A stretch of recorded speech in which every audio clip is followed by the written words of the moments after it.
नमः सिद्धेभ्यः। ओम नमः सिद्धेभ्यः। ओम नमः सिद्धेभ्यः। मंगलम भगवान वीरो मंगलम गौतमो गणे मंगलम कुंद कुंदाद्यो जैन धर्मोस्तु मंगलम। सर्वमंगल मांगल्यम सर्वकल्याणकारकम प्रधानम सर्वधर्माणां जैनम जयतु शासनम। अहिंसा परमो धर्म की महावीर भगवान की। प्रातः स्मरणीय परम पूजाचार्य गुरुवर श्री विद्यासागर जी मुनि महाराज की जय। बोलिए परम पूज्य आचार्य भगवंत 108 श्री समय सागर जी महाराज की, समस्त आचार्य संघ की।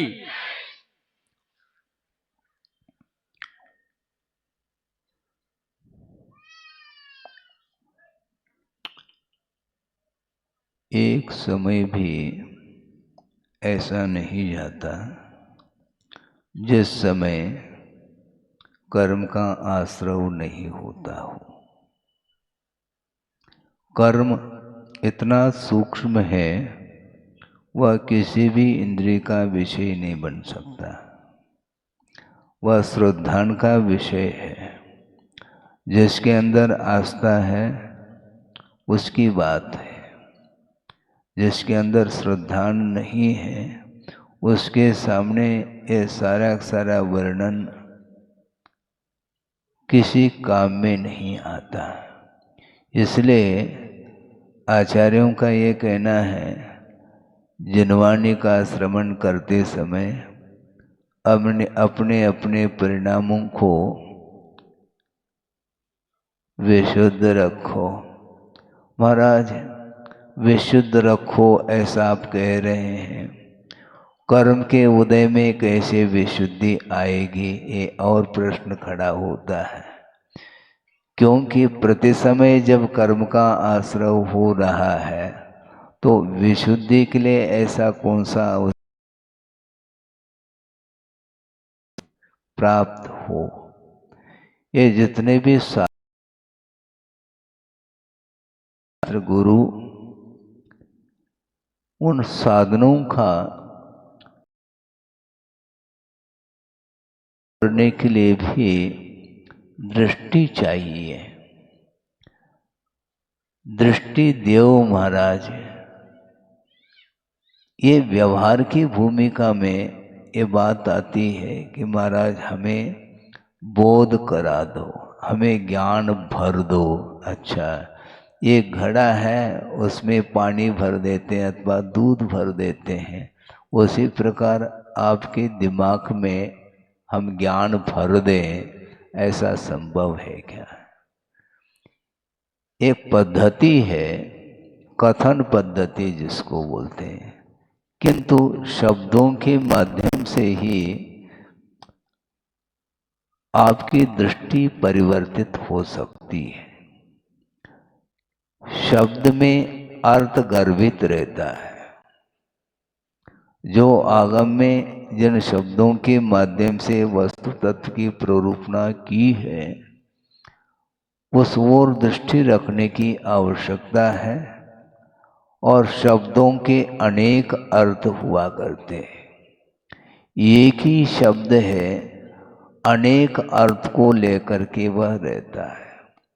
प्रासंगिक अर्थ को देने वाला वह शब्द आपकी बुद्धि की उपज है। आपकी दृष्टि नहीं जा पाती है कि यह शब्द किस अर्थ को इंगित कर रहा है। समझने के लिए पहले भी कई बार यह प्रसंग दिया है, फिर यहाँ पर स्थान नया है और आप लोग भी सब नए नए हैं। धीरे धीरे पुरानी हो रहे हैं, क्योंकि 8-9 दिन हो गए हैं यहाँ पर। हम गिन रहे हैं दिन भी।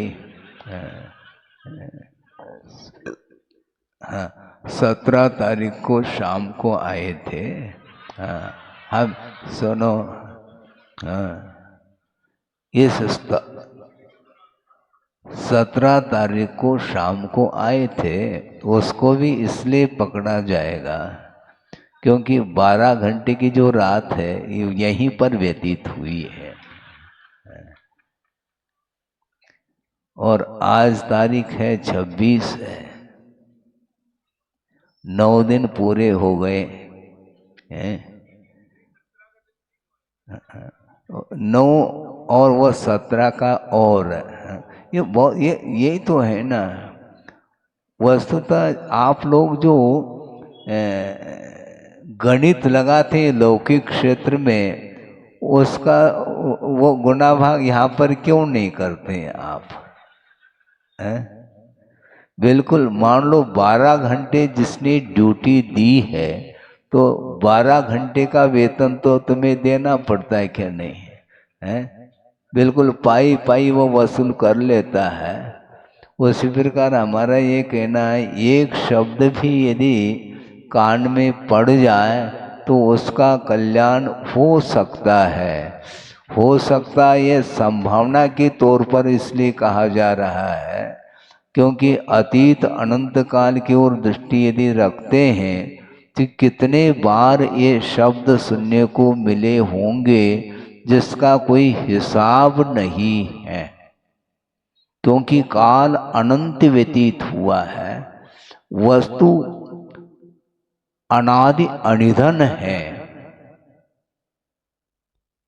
अनादि अनिधन आप कब से आ रहे हैं? जब से हैं। क्योंकि वस्तु की उत्पत्ति नहीं होती। यदि वस्तु की उत्पत्ति मान लें तो उसके उत्पन्न होने के पहले वस्तु नहीं थी क्या? तो अभाव की उत्पत्ति नहीं हो सकती, असत की उत्पत्ति नहीं हो सकती और सत्य का विनाश नहीं हो सकता। यह वस्तु तत्व का स्वरूप है। और यदि उत्पत्ति और विनाश यदि होता भी है तो वह पर्याय की विवक्षा में ही वह कथन घटित होता है। जीव कभी भी विनाश को प्राप्त नहीं हो सकता, ये पर्याय विनाशशील है। तो उसी प्रकार यहाँ पर इतना सूक्ष्म विषय है कर्म शुद्धांत, एक समय में आश्रव होता है। समय का अर्थ बताओ महाराज। समय का इसलिए तो कहना चाह रहा हूं, समय के 3 अर्थ हैं। एक ही शब्द है समय। समय का अर्थ काल होता है, समय का अर्थ आगम होता है और समय का अर्थ आत्मा होती है। हाँ, पढ़ लो थोड़ा सा। हाँ। समय अर्थात आगम, और आगम में जो वर्णन आया है उसका सारभूत जो होता है वह समय सार माना जाता है। ग्रंथ पढ़ा होगा आपने, समय सार का अर्थ क्या है? संसार में अनंतानंत जीव हैं और अपने अपने कर्म के अधीन होकर के परिभ्रमण कर रहे हैं और अन्यान्य पदार्थों के साथ अपने आप का संबंध स्थापित करते हैं। इसलिए वो सब प्रयोजन नहीं है। आप लोग क्या बोलते हैं? आए थे प्रभु भजन को और ओटन लगे कपास। ये सार नहीं है। थोड़ा सा भी समय मिला नहीं, व्यर्थ की चर्चा में संसार प्राणी डूब जाता है। सार्थकता नहीं है उसकी। बोलो किंतु सार्थक बोलो। साधना सो कम नहीं, ऐसा कहा गुरुदेव ने। सार्थक बोलो, निरर्थक नहीं, क्योंकि उसके माध्यम से कोई भी प्रयोजन सिद्ध नहीं होने वाला है। तो इसलिए समय एक शब्द है, उसके 3 अर्थ मिल रहे हैं। समय अर्थात काल, और काल की इकाई समय है। और आपकी जो आंखों के जो पलक हैं वह झपकती हैं, उस झपकने में जितना काल लग जाता है उसको निमेष बोलते हैं। उसको क्या बोलते हैं? निमेष बोलते हैं। और उस निमेष में असंख्यात समय गुजर जाते हैं, ये ध्यान रखो। तो समय कितना सूक्ष्म होगा। हाँ, बहुत सूक्ष्म है। और एक समय में परिणाम के माध्यम से कर्म का आश्रय होता है, ऐसा आगमकारों का कहना है। और संसारी प्राणी व्यर्थ समय गमा देता है, टाइम पास, इसलिए वह पास नहीं होता, फेल होता है। टाइम पास कर रहा है इसलिए वह फेल है। अध्ययन करने के लिए समय मिला था और मनोरंजन के माध्यम से टाइम को पास कर दिया, टाइम पास हो गया, फिर क्या होगा? फेल होगा, और क्या होगा। तो इसलिए ये मौलिक समय है।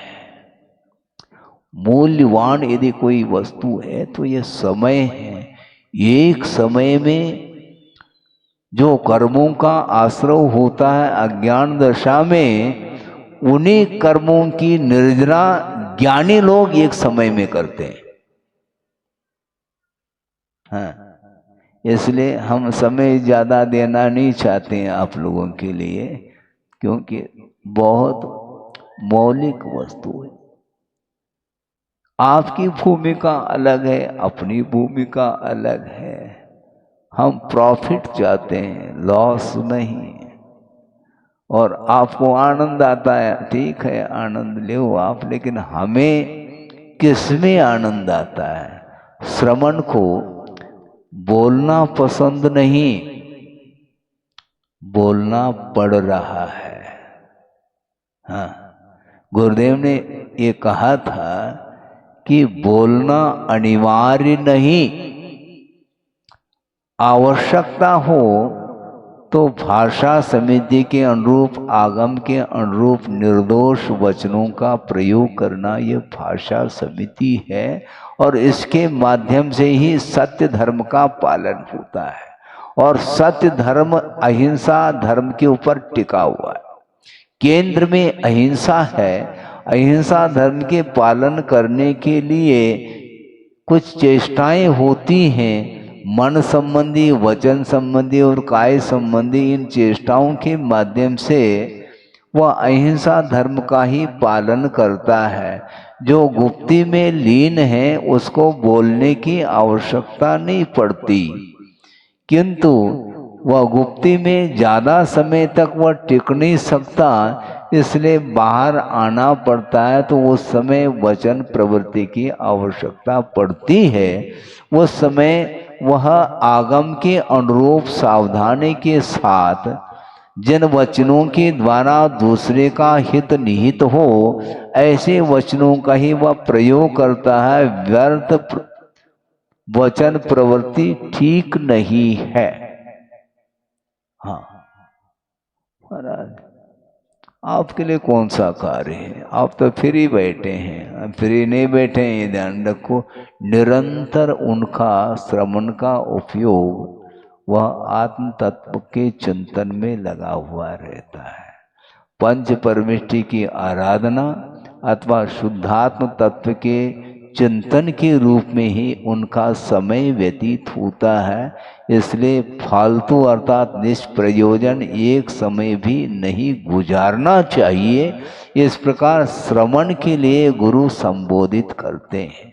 तो मैं ये कह रहा था कि एक निमेष में असंख्यात समय गुजर जाते हैं, इसलिए बहुत सावधानी की आवश्यकता। यानी प्रतिपल प्रति समय आश्रय भी हो रहा है अपने ही आत्मगत परिणामों के द्वारा, मोहजन्य परिणाम के द्वारा। और अपने ही परिणाम ऐसे निर्मल परिणाम होते हैं जो चारित्र के साथ संबंध रखने वाले जो परिणाम होते हैं, उनके माध्यम से प्रति समय असंख्यात कर्मों की वह निर्जरा कर लेता है। आश्रय इष्ट है क्या संवर। हाँ। लेकिन ये ध्यान रखो, आश्रव का निरोध सो संवर है। तो आश्रव को रोको। महाराज कैसे रोकें? हो कैसा रहा है वो आश्रव?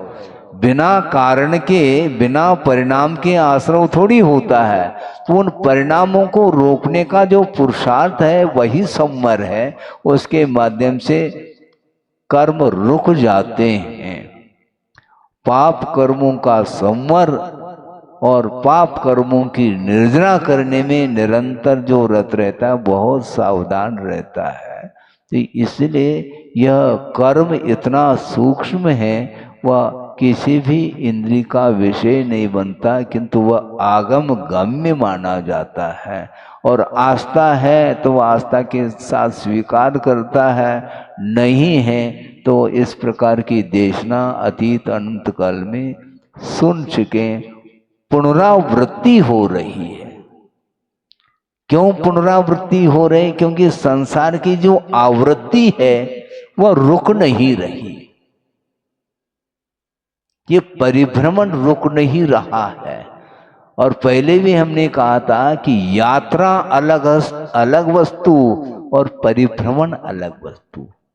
मोक्ष की यात्रा और संसार में यात्रा नहीं, परिभ्रमण। हाँ। भ्रम जिसके अंदर है वही भ्रमण करता है, और भ्रमण करने वाले को ही भ्रमर बोलते हैं। हाँ। लेकिन वह रूढ़ हो चुका है भौरे के लिए, वह भ्रमर है। वह भ्रमर करता है, घूमता रहता है, इसलिए उसको भ्रमर बोला। जबकि प्रत्येक संसारी प्राणी भ्रमर इसलिए है क्योंकि परिभ्रमण कर रहा है। वह रुकता नहीं एक स्थान पर। कुछ समय के लिए वह प्रासंगिक गति में आ जाता है, और आयु का जब अवसान होता है तो वह गत्यंतर वह चला जाता है। यह परिभ्रमण बोलते हैं। अतीत अनंत काल में अनंत भव व्यतीत हुए हैं, और भविष्य में कितने भव व्यतीत होंगे कोई ठिकाना नहीं। ये बुद्धि का विषय नहीं होता, किंतु श्रद्धान का विषय होता है। श्रद्धान रखोगे तो संसार के लिए विराम मिल सकता है, और श्रद्धान के माध्यम से अनंत संसार का विच्छेद होता है। ये जो अनंत संसार का विच्छेद हो रहा है किसी का, तो श्रद्धान के बल पर ही हो रहा है। इसलिए पाप वस्तुतः पतन के लिए कारण है। अनेक प्रकार के जो कालुष्य परिणाम उत्पन्न होते हैं वे सारे कर्म बंद के लिए कारण हैं, और कर्म बंद होगा तो निश्चित रूप से संसारी प्राणी का पतन निश्चित है। इसलिए पतन से आप ऊपर उठना चाहो तो आगम में जो लिखा है, जैसा लिखा है, उसको किसी भी प्रकार से संदेह नहीं करते हुए उसको एक्सेप्ट किया जाता है, स्वीकारता। तो उसके माध्यम से श्रद्धान के स्तर बढ़ते हैं। स्तर का अर्थ क्या होता है? लेवल बढ़ जाता है उसका, ग्रेड जिसको बोलते हैं, पोटेंसी जिसको बोलते हैं, वह स्तर माना जाता है। समझने के लिए 10वीं कक्षा में 20 अथवा 25 छात्र अध्ययनरत हैं, और वे 25 के 25 पास हुए हैं। यहां तक तो ठीक है, किंतु एक मेरिट में आया है और एक पासिंग मार्क लेकर के आया है, और कुछ बीच में कुछ ऐसे छात्र हैं एक दूसरे की अपेक्षा से कुछ हीनादिकता को लेकर के नंबर लेकर के आए हैं। कक्षा तो एक ही है, 10वीं कक्षा के ही वो छात्र हैं, किंतु कक्षा के अपेक्षा से समानता होने के बावजूद भी उसमें जो स्तर है, जो ज्ञान का विकास हुआ है, वह स्तर माना जाता है। इसी प्रकार श्रद्धान के भी स्तर बढ़ते हैं और घटते हैं, अप डाउन होता रहता है। सम्यक दर्शन में यदि मलिनता आती है तो उसके माध्यम से सम्यक दर्शन का स्तर डाउन हो जाता है। हाँ, डाउन क्यों करो, प्योर श्रद्धा रखो। जैसा वस्तु का स्वरूप है उसको उसी रूप में श्रद्धान का विषय बनाना, यह श्रद्धान, यही विश्वास माना जाता है। और गुरुदेव हाइकू में कह रहे हैं, मत दिलाओ विश्वास, लौट आता व्यवहार से। व्यवहार को सुधारिए आप। हैं, आप विश्वास क्यों दिलाते हैं? मैं विश्वास दिलाता हूं महाराज। आप विश्वास दिला, इसका अर्थ आपके प्रति विश्वास हमारा कम हो गया है, इसी से स्पष्ट हो रहा है। इसलिए दिलाना चाहते हैं आचार्य, विश्वास मत दिलाओ, लौट आता है। व्यवहार सुधारो तो विश्वास लौट करके आएगा। कहाँ जाएगा वो?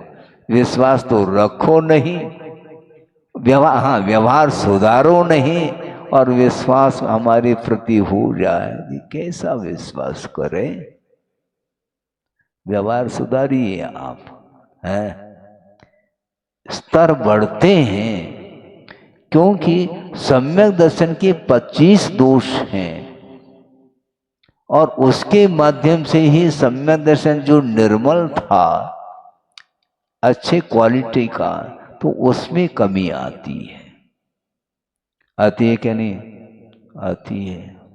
व्यवहार सुधारिए। समंतभद्र स्वामी ने सम्यक दर्शन के प्रसंग में ही एक कारिका दी है। समय तो आपका हो रहा है, वो तो होगा, क्योंकि एक समय में असंख्या निर्जरा होती है तो समय रुकता थोड़ी वो रुकेगा नहीं। ये घड़ी के जो कांटे हैं वो रुकते नहीं, रुक जाए तो घड़ी बंद हो गई। ये घड़ी बंद हो सकती है लेकिन वह काल जो वह रुकेगा नहीं, वो अनाहत गति से निरंतर वह परिणमन हो रहा है। इसलिए हम ये कहना चाहते हैं, सम्यक दर्शन के प्रसंग में आचार्य समंतभद्र स्वामी ने स्पष्ट लिखा है कि जो सम्यक दृष्टि होता है उसकी क्या वृत्ति होती है। वह अविरत सम्यक दृष्टि भी क्यों न हो, भयास्यास्नेह लोवाच कुदेवागम लिंगिनाम प्रणामम विनयम चैव न कुर्यो शुद्ध दृष्टया।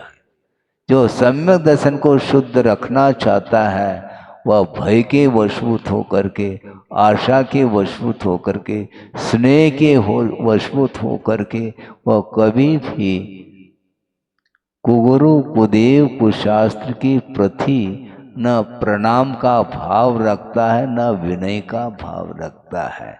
किंतु संसारी प्राणी व्यावहारिक होने के कारण कदम कदम पर वो ढोक देता है।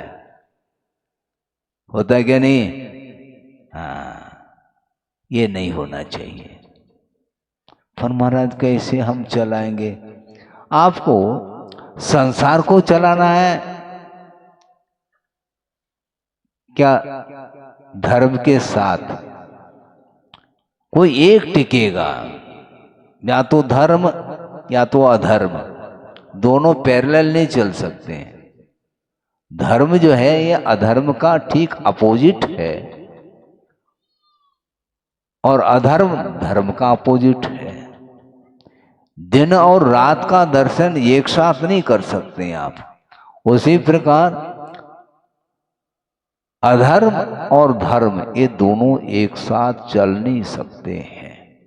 इसलिए परमार्थ भूत जो देव शास्त्र गुरु हैं यही हमारे लिए संसार को संसार से पार कराने वाले हैं। इस प्रकार गाढ़ श्रद्धा जिसके अंदर हुआ है वह कभी भी कदम कदम पर छोटी छोटी वस्तुओं के लिए अपने प्रयोजन, सांसारिक प्रयोजन को शुद्ध करने के लिए जहाँ कहीं भी जा कर के वह नतमस्तक नहीं होता, नहीं होना चाहिए। नमोकार मंत्र में आप सुनिए, ताली बाद में बजाओ, नमोकार मंत्र में पंच परमिष्टि का नामस्मरण किया है। इन 5 परमिष्टियों में कोई सरागी है क्या? सरागी देवी देवताओं की कोई उपासना इसमें है नहीं, क्योंकि मोक्ष मार्ग के लिए यदि साधनभूत सामग्री है तो यही है। इसलिए संसारी प्राणी भय के वशभूत होता है। नहीं करूंगा तो क्या होगा मेरा? अरे क्या होगा? क्या जो होगा वो होगा। विश्वास रखो ना। देवावि तस पणमंती जस धम्मे सया मनो। जिसका मन हमेशा धर्म में लगा हुआ है, जिसका जीवन धर्ममय बन गया है, अब उसकी रक्षा देवलोग कर लेंगे। यहाँ कोई नहीं करता है तो कोई बाधा नहीं। कौन साथ देगा महाराज? साथ कोई नहीं देता, धर्म साथ देता है, ध्यान रखो। धर्मांतर या अपने गत्यंतर भवांतर भी चले जाएंगे तो यहाँ पर आपकी संपदा, परिवार, सब कुछ यहीं धरा रह जाएगा, बल्कि आपका शरीर भी राख राख हो जाएगा और आप चले जाएंगे दूसरे भव को धारण करने के लिए, पर्याय को धारण करने के लिए। उसमें कौन साथ जा रहा है? जीव के साथ अथवा आत्मा के साथ केवल धर्म जाता है अथवा अधर्म जाता है। पाप करेगा तो पाप की गठरी को लेकर के वह चला जाता है, धर्म करेगा धर्म के साथ चला जाता है। यदि साथ देगा तो धर्म ही देगा और कोई भी व्यक्ति दे नहीं सकता। इसलिए किसी भी प्रकार से स्नेह के वशभूत होकर के हमें विपरीत मार्ग का समर्थन नहीं करना चाहिए। किंतु पाई पाई के लिए संसारी प्राणी झुक जाता है। और यहाँ पर क्या कह रहे हैं? झुका रहा अपना माथा। कहाँ पर? गुरु के चरणों में झुकाओ, अन्यत्र मत झुकाओ। देव, शास्त्र और गुरु यही मेरे लिए शरण है, यही मंगलमय है, यही उत्तम है। इस प्रकार प्रतिदिन आप पाठ कर रहे हो। कितने शरण हैं? 4 ही शरण है महाराज। अच्छा, फिर 40 के शरण में क्यों जाते हैं आप? धन के शरण में क्यों जाते हो? धर्म की उपासना करो तो निश्चित रूप से ये सब मिलेगा, पुण्य संचित होगा तो ये सब कुछ सुख सुविधा मिलती जाएगी। इससे हमें कोई सरोकार नहीं है। हमें तो जो अलौकिक सुख है, शांति है, उसको प्राप्त करने के लिए ये सब कुछ साधना हमें करनी है। इस प्रकार श्रमण लोग भी सोचते हैं और आप लोग भी इसी प्रकार सोचेंगे तो धीरे धीरे श्रमण के निकट आ सकते हैं। नहीं तो श्रमण तो चले जा सकते हैं।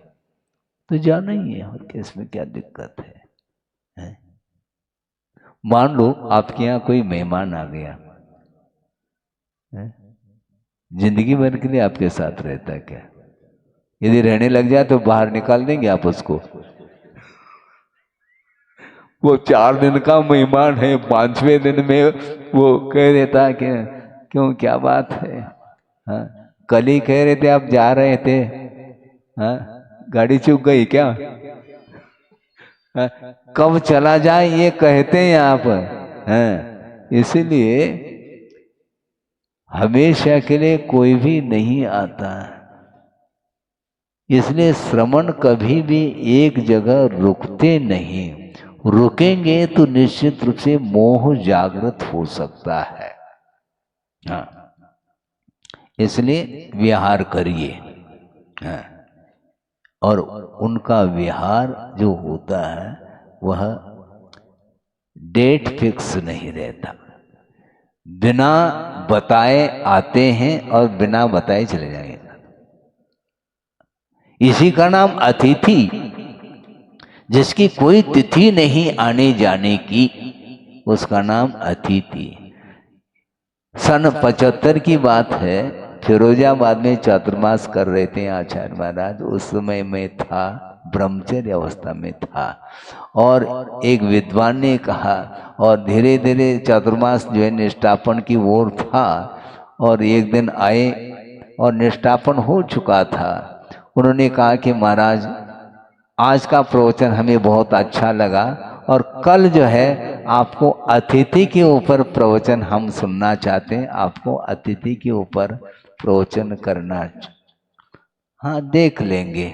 और दूसरे दिन बिहार कर गए वो। उन्होंने प्रयोग करके दिखा, इसी का नाम अतिथि है। प्रवचन सुनकर के तुम क्या करना चाहते हो? है? अतिथि का स्वरूप क्या है? कोई तिथि नहीं, वो आगम से बंधे हैं, किसी व्यक्ति विशेष से वो बंध नहीं सकते। हाँ, आगम के अनुरूप चर्या करके निकल जाते हैं, एक जगह नहीं। बहता पानी रमता जोगी, रुकता नहीं वो। आगे बढ़ो। एक जगह यदि रुकेंगे, निश्चित रूप से उस स्थान के प्रति, वहां की जनता के प्रति ये सब कुछ लगाव जो है ना, ठीक नहीं। अलगाव रखना चाहिए। हाँ, लगाव रखना है तो पंच परमेष्टि को छोड़ करके अन्य कोई भी किसी के प्रति लगाव नहीं है, नहीं रखना चाहिए।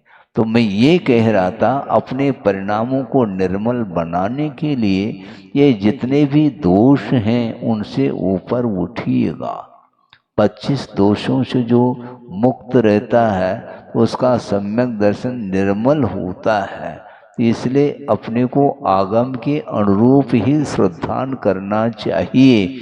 यदम एव कहा, यदम एव का अर्थ ये है कि इस वस्तु का यही स्वरूप है, अन्य रूप अन्य प्रकार भी नहीं।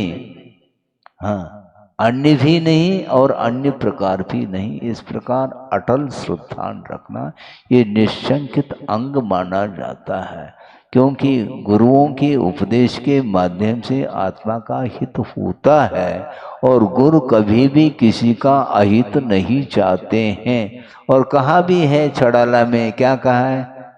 कहे सीख गुरु करुणा धार। करुणा को धारण करके गुरु सीख दे रहे हैं, पाठ दे रहे हैं, उपदेश दे रहे हैं। उनके अंदर करुणा है, अनुकंपा है, दया है, और दया के साथ करुणा के साथ वह कह रहे हैं, और उनके वचनों की उपेक्षा अभी तक होती आई है। मैं शुरू से कह रहा हूं कि उपदेश अतीत अनंत काल में जब सुन चुके हैं तो उस उपदेश की सार्थकता सिद्ध नहीं हुई है। उनके वचनों को हमने आत्मसात नहीं किया। सहारा तो ली है, किंतु मन के अनुरूप कार्य किया है, उसके कारण ही संसार का अंत नहीं हुआ है। चाहे आज हो, चाहे कल हो, चाहे परसों हो, भवांतर में जा करके भी हो, लेकिन होगा तो जिनेंद्र भगवान के वचनों के ऊपर आस्था रखेंगे तो हो सकता है, नहीं तो नहीं होगा। ये बिल्कुल सिद्धांत है। आप अपने अपने क्षेत्र में बहुत जल्दी आपकी आस्था जाग जाती है, वहां पर कोई भी तर्क वितर्क नहीं करते। कहां पर? डॉक्टर के सामने करके देख लो ना, वो जो कहेंगे वो आपको करना पड़ेगा। वो पथ्य बताते हैं, पथ्य का पालन करना है आपको। दवाई तो वो देते हैं, रोग के निष्कासन के लिए दवाई देंगे, किंतु जिसके द्वारा रोग आ रहा है वो उस पथ्य का पालन भी आपको करना चाहिए। किसी ने कहा कि डॉक्टर साहब थोड़ा सा ये ले लें, जिसको उन्होंने निषेध किया था, थोड़ा ये ले लें। हाँ थोड़ा सा ले लो। थोड़ा ये ले लेना, थोड़ा थोड़ा ये, सब कुछ ले लो, मेरे माता मत खाओ। तुम खाने की बात कर रहे हो, जो रोग के वृद्धि के लिए कारण है, तो उस प्रकार के पदार्थों का सेवन करना कतई ठीक नहीं है। तुम पथ्य का पालन तो न करो और तुम दवाई लेते चले जाओ, हैं? कोई लाभ नहीं मिलेगा। और बार बार कहेगा डॉक्टर साहब आपने जैसा कहा था वैसा लिया। कैसा लिया? आपने बताया था ना, क्या कहा था? आपने लिख करके पर्चा लिख करके दिया था, और इसको घोल करके पी लेना। तो आप पर्चा घोल करके हमने पी लिया। अरे दवाई खरीद लो, फिर उसको लेने के लिए कहा था, तो ध्यान कहाँ रहता है? आपने लिख करके दे दिया, इसी को हमने दवाई मान ली। मतलब इतनी भी बुद्धि काम नहीं कर रही है, तो उसके लिए क्या उपदेश दिया जा सकता है? नहीं दिया जा सकता। समय आपका हो रहा है, बहुत कर्म सिद्धांत सूक्ष्मतम है, वह श्रद्धान गम्य है। सारा विषय शब्दों के माध्यम से उसका प्रतिपादन संभव नहीं।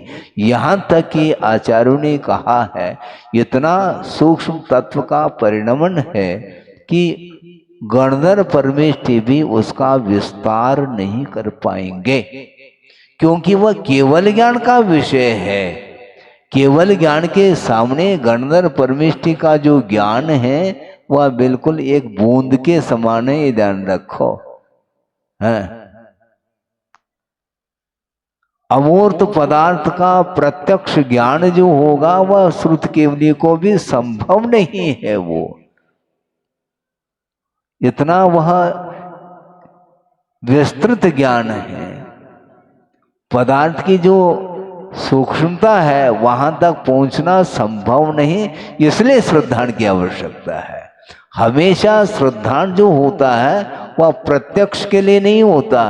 जब तक पदार्थ परोक्ष रहता तब तक उसके लिए श्रद्धान की आवश्यकता पड़ती है। हाथ कंगन को आरसी की क्या आवश्यकता है? हाथ में कंगन है और देखने के लिए आईना ले आओ, ये पागल हो क्या तुम? प्रत्यक्ष है तो आईने की आवश्यकता नहीं। उसी प्रकार यदि केवल ज्ञान हो जाए उसके बाद श्रद्धान करने की कोई आवश्यकता नहीं। श्रद्धान के बल पर ही तो केवल ज्ञान हुआ है, अब क्या श्रद्धान करोगे?